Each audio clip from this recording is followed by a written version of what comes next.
ജീവിക്കുന്ന ലക്ഷക്കണക്കിന് കുടിയേറ്റക്കാരെയും വിദേശ പ്രൊഫഷണലുകളെയും ഒരേപോലെ ഭീതിയിലായിരുന്ന അമേരിക്കൻ രാഷ്ട്രീയത്തെ വരും ദിവസങ്ങളിൽ പിടിച്ചുകുലുക്കാൻ പോകുന്ന കടുത്തൊരു സുരക്ഷാ നീക്കവുമായി എത്തിയിരിക്കുകയാണ് ട്രംപ് ഭരണകൂടം. കുടിയേറ്റക്കാരെ ട്രാക്ക് ചെയ്യാനും അനധികൃത വോട്ടർമാരെ കണ്ടെത്താനും ലക്ഷ്യമിട്ട് US പ്രസിഡന്റ് ഡൊണാൾഡ് ട്രംപ് അതീവ നിർണായകമായ ഒരു പുതിയ എക്സിക്യൂട്ടീവ് ഓർഡറിൽ ഒപ്പുവച്ചിരിക്കുന്നു. അമേരിക്കയിലെ ഓരോ സംസ്ഥാനത്തോടും തങ്ങളുടെ പൗരന്മാരുടെ സമ്പൂർണ്ണ ലിസ്റ്റ് അഥവാ സ്റ്റേറ്റ് സിറ്റിസൺഷിപ്പ് ലിസ്റ്റ് നിർബന്ധമായി നിർമ്മിക്കാനും ഈ ഉത്തരവ് ലക്ഷ്യം വെക്കുന്നു. യൂറോപ്യൻ രാജ്യങ്ങളിലോ അല്ലെങ്കിൽ ഇന്ത്യയിലെ ആധാർ സംവിധാനത്തിലോ ഉള്ളതുപോലെ കുടിയേറ്റക്കാരെയും പൗരന്മാരെയും നിരീക്ഷിക്കാൻ ഒരു സിംഗിൾ നാഷണൽ ID കാർഡോ അല്ലെങ്കിൽ കേന്ദ്രീകൃത നാഷണൽ ഡേറ്റാബേസോ അമേരിക്കയ്ക്കില്ല. ഈ ഒരു വലിയ പരിമിതിയെ മറികടക്കാനാണ് ട്രംപ് ഭരണകൂടം സംസ്ഥാനങ്ങളുടെ അധികാരം ഉപയോഗിച്ച് ഇത്തരമൊരു വികേന്ദ്രീകൃത പൗരത്വ പട്ടിക തയ്യാറാക്കാൻ ഉത്തരവിട്ടിരിക്കുന്നത്. ഈ പുതിയ ഉത്തരവിനെ കുറിച്ച് നമ്മൾ അറിഞ്ഞിരിക്കേണ്ട 5 പ്രധാന കാര്യങ്ങൾ എന്തൊക്കെയാണ്? ഈ നീക്കം ലീഗൽ വിസകളിലെ ഇന്ത്യക്കാരെ എങ്ങനെയൊക്കെ ബാധിക്കും? നമുക്ക് വിശദമായി പരിശോധിക്കാം. അമേരിക്കയിലെ വരാനിരിക്കുന്ന തെരഞ്ഞെടുപ്പ് വ്യവസ്ഥകളെ കൂടുതൽ സുരക്ഷിതമാക്കുക എന്നതാണ് ഈ പുതിയ ഉത്തരവിലൂടെ ലക്ഷ്യമിടുന്നത് എന്നാണ് പ്രസിഡന്റ് ഡൊണാൾഡ് ട്രംപ് വ്യക്തമാക്കുന്നത്. US ഡിപ്പാർട്ട്മെന്റ് ഓഫ് ഹോംലാൻഡ് സെക്യൂരിറ്റിക്കാണ് ഓരോ സംസ്ഥാനത്തിനു വേണ്ടിയുള്ള പൗരത്വ ലിസ്റ്റുകൾ നിർമ്മിക്കാനുള്ള ചുമതല ട്രംപ് ഔദ്യോഗികമായി നൽകിയിരിക്കുന്നത്. ഈ നീക്കം അമേരിക്കയിലെ തിരഞ്ഞെടുപ്പുകളിൽ വൻതോതിലുള്ള സുതാര്യത കൊണ്ടുവരാൻ സഹായിക്കുമെന്നാണ് ഒപ്പുവെക്കുന്നതിന് തൊട്ടു മുൻപ് ട്രംപ് മാധ്യമങ്ങളോട് പറഞ്ഞത്. യഥാർത്ഥത്തിൽ പൗരത്വമില്ലാത്ത വിദേശികൾ അല്ലെങ്കിൽ അനധികൃത കുടിയേറ്റക്കാർ അമേരിക്കൻ വോട്ടർ പട്ടികയിൽ കടന്നുകൂടുന്നത് തടയുക എന്ന രാഷ്ട്രീയ ലക്ഷ്യം കൂടിയാണ് ഇതിന് പിന്നിലുള്ളത്. കുടിയേറ്റക്കാരെ തിരിച്ചറിയാൻ സംസ്ഥാനങ്ങൾ ഫെഡറൽ ഡേറ്റാബേസുകൾ ഉപയോഗിക്കണമെന്നാവശ്യപ്പെടുന്ന വോട്ടർ ID ബിൽ നേരത്തെ സെനറ്റിൽ തടസ്സപ്പെട്ടിരുന്നു.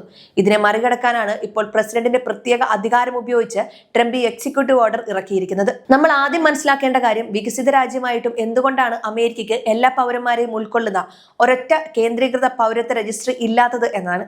പൗരന്മാരുടെ സ്വകാര്യതയ്ക്ക് വലിയ വില കൽപ്പിക്കുന്ന US ഭരണഘടനയുടെ പാരമ്പര്യം അനുസരിച്ച് ജനങ്ങളെ ട്രാക്ക് ചെയ്യുന്ന ഒരു നാഷണൽ ID കാർഡ് സമ്പ്രദായം അമേരിക്ക ഇന്ന് വരെ നടപ്പിലാക്കിയിട്ടില്ല. ഒരു വ്യക്തി അമേരിക്കൻ പൗരനാണെന്ന് തെളിയിക്കാൻ നിലവിൽ വ്യത്യസ്ത രേഖകളെയാണ് ആശ്രയിക്കുന്നത്. ഏറ്റവും പ്രധാനപ്പെട്ട രേഖ US പാസ്പോർട്ടാണ്. എന്നാൽ അതിശയിപ്പിക്കുന്ന ഒരു കണക്കെന്താണെന്നാൽ ആകെ അമേരിക്കൻ ജനസംഖ്യയുടെ വെറും 54% മാത്രം ആളുകൾക്ക് നിലവിൽ സ്വന്തമായി പാസ്പോർട്ടുള്ളൂ. ബാക്കി 46%നും പാസ്പോർട്ടില്ല. മറ്റൊരു പ്രധാന രേഖ സോഷ്യൽ സെക്യൂരിറ്റി കാർഡാണ്. എന്നാൽ ഇത് പൗരത്വത്തിന്റെ കൃത്യമായി തെളിവല്ല. കാരണം അമേരിക്കയിൽ ലീഗൽ വിസകളിൽ ജോലി ചെയ്യുന്ന വിദേശികൾക്കും നിയമപരമായി സോഷ്യൽ സെക്യൂരിറ്റി നമ്പർ ലഭിക്കാറുണ്ട്. അതുപോലെ സ്വാഭാവികമായും പൗരത്വം നേടിയവർക്ക് അമേരിക്കൻ ബർത്ത് സർട്ടിഫിക്കറ്റ് ഉണ്ടാകാറില്ല. മാത്രമല്ല US നാഷണൽ ആർക്കൈവ്സിന്റെ കണക്കനുസരിച്ച് ഇത്തരം നാച്ചുറലൈസേഷൻ റെക്കോർഡുകൾക്കായി ഒരൊറ്റ കേന്ദ്രീകൃത സൂചികയോ ഇൻഡെക്സോ നിലവിലില്ല.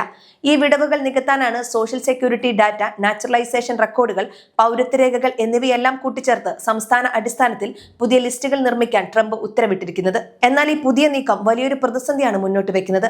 ട്രംപിന്റെ സ്വന്തം അഭിഭാഷകർ പോലും വാഷിംഗ്ടണിലെ ഫെഡറൽ ഡിസ്ട്രിക്ട് കോടതിയിൽ സംബന്ധിച്ച ഒരു കാര്യമുണ്ട്. ഇത്തരത്തിൽ നിർമ്മിക്കുന്ന ലിസ്റ്റുകൾ പൂർണ്ണമായും കൃത്യമായിരിക്കണമെന്ന് യാതൊരു നിർബന്ധവുമില്ല. കാരണം ജനങ്ങൾ ഒരു സംസ്ഥാനത്ത് നിന്ന് മറ്റൊരു സംസ്ഥാനത്തേക്ക് താമസം മാറിക്കൊണ്ടിരിക്കുന്നു. പൗരന് പുതിയതായി പൗരത്വം നേടുന്നു. ചിലർ മരണപ്പെടുന്നു. അതുകൊണ്ട് ഈ ഡേറ്റാബേസുകൾ നിർമ്മിക്കപ്പെടുന്ന നിമിഷം തന്നെ അവ പഴയതോ കാലഹരണപ്പെട്ടതോ ആയി മാറാനും വലിയ സാധ്യതയുണ്ട്. കാറ്റ് ഇൻസ്റ്റിറ്റ്യൂട്ടിലെ ഇമിഗ്രേഷൻ പഠന വിഭാഗം ഡയറക്ടർ ഡേവിഡ് J. ബിയർ ഈ നയത്തിനെതിരെ കടുത്ത മുന്നറിയിപ്പ് നൽകിയിട്ടുണ്ട്.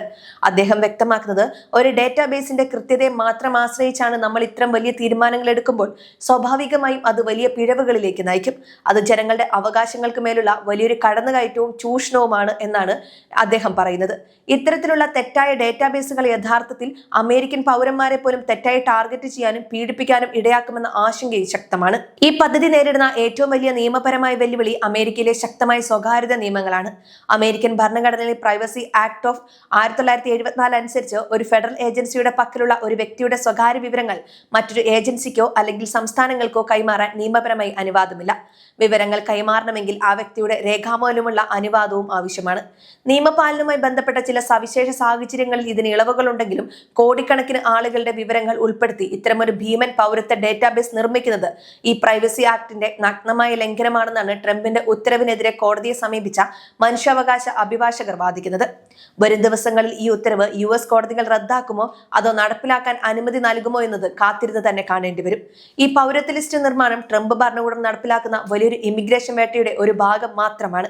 അതേസമയം തന്നെ ട്രംപ് ഭരണകൂടം മറ്റൊരു സുപ്രധാന ഉത്തരവ് കൂടി പുറപ്പെടുവിച്ചിട്ടുണ്ട്. അമേരിക്കയിലെ ബാങ്കുകളോടും ധന ധനകാര്യ സ്ഥാപനങ്ങളോടും തങ്ങളുടെ ഇടപാടുകാരുടെ സിറ്റിസൺഷിപ്പ് സ്റ്റാറ്റസ് കർശനമായി പരിശോധിക്കാൻ ഈ ഉത്തരവ് ആവശ്യപ്പെടുന്നു. അനധികൃത കുടിയേറ്റക്കാർ ബാങ്ക് അക്കൗണ്ടുകൾ തുറക്കുന്നതും ലോണുകൾ എടുക്കുന്നതും തടയുകയാണ് ഇതിന്റെ ലക്ഷ്യം. ഏറ്റവും പുതിയ സർവേ പ്രകാരം ട്രംപ് അധികാരമേറ്റതിനു ശേഷം നിയമപരമായി യുഎസിൽ താമസിക്കുന്ന 44% ഇമിഗ്രന്റുകളും പൗരത്വം ലഭിച്ച 34% ആളുകളും തങ്ങൾ സുരക്ഷിതരല്ല എന്ന ഭയത്തിലാണ് ജീവിക്കുന്നത്. മാത്രമല്ല, ട്രംപ് ഭരണകൂടം അമേരിക്കയിലെ ബർത്ത് റൈറ്റ് സിറ്റിസൺഷിപ്പ് നിർത്തലാക്കാനുള്ള നീക്കങ്ങളുമായി മുന്നോട്ട് പോവുകയാണ്. നിലവിൽ ഈ വിഷയം യുഎസ് സുപ്രീം കോടതിയുടെ പരിഗണനയിലാണ്. ഇതോടൊപ്പം ഇതിനകം തന്നെ പൗരത്വം ലഭിച്ച 100 കണക്കിന് ആളുകളുടെ പൗരത്വം റദ്ദാക്കാനുള്ള ശ്രമങ്ങളും ആഭ്യന്തര മന്ത്രാലയം ആരംഭിച്ചിട്ടുണ്ട്. ഒരു നാഷണൽ ID കാർഡോ കേന്ദ്രീകൃത ഡാറ്റാബേസോ ഇല്ലാത്ത അമേരിക്കയിൽ സംസ്ഥാനങ്ങളെ സമ്മർദ്ദത്തിലാക്കി പൗരത്വ പട്ടിക തയ്യാറാക്കാനുള്ള ട്രംപ് ഭരണകൂടത്തിന്റെ ഈ നീക്കം കുടിയേറ്റ വിരുദ്ധ നയങ്ങളുടെ ഏറ്റവും പുതിയ അധ്യായമാണ്. ഇത് അനധികൃത കുടിയേറ്റക്കാരെ മാത്രമല്ല, അമേരിക്കയിൽ ദശാബ്ദങ്ങളായി നിയമപരമായി ജോലി ചെയ്യുന്ന H-1B വിസക്കാരായ ലക്ഷക്കണക്കിന് ഇന്ത്യക്കാരുടെ നിത്യജീവിതത്തെയും സ്വകാര്യതയും വരും ദിവസങ്ങളിൽ വലിയ രീതിയിൽ ബാധിക്കാൻ പോവുകയാണ്.